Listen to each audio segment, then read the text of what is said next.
Hi hello friends, మేమైతే వండర్లా వెళ్ళాం కదా. వండర్లా ఇది ఒక పార్ట్ అండి. ఇది ఇక్కడ స్విమ్మింగ్ చేయడం అన్నమాట. చూస్తున్నారు కదా, నేను సన్నీని తొంతున్నాను. నా వెనకాల ఒక బొండం అబ్బాయి తొంతున్నాడు. ఆ బొండం అబ్బాయి అయితే నన్ను చాలాసార్లు తన్నాడండి. బట్ నేనైతే కింద పడలేదు, కానీ ఆ అబ్బాయి చాలాసార్లు పడ్డాడు. కాకపోతే మా అందరి కుస్తీ ఏంటంటే ఆ వాటర్ కిందకి వెళ్ళాలని. కానీ అక్కడ ఫొటోస్ దిగుతున్నారు కదా, మమ్మల్ని అయితే ముందుకైతే వెళ్ళనివ్వలేదు. ఎలాగైతేనే ఏమైతేనో మాత్రం ఆ వాటర్ కింద అయితే ఒక 10 మినిట్స్ వరకు ఉన్నామన్నమాట. ఎలాగే చాలా ఎంజాయ్ చేసామండి. నాకైతే చాలా బాగా నచ్చింది వండర్లా.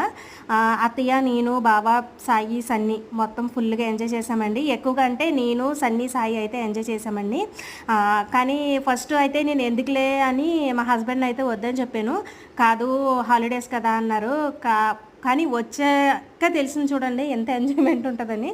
సో మీరు మాత్రం మిస్ చేయకండి. సమ్మర్ హాలిడేస్లో ఇలాంటి ఆటల దగ్గరికి పిల్లల్ని తీసుకెళ్తూ ఉంటే వాళ్ళకి కూడా చాలా రిలీఫ్గా ఉంటుంది. హ్యాపీగా ఎంజాయ్ చేస్తారండి. మీకు ఏమనిపించిందో నాకు కామెంట్ చేసి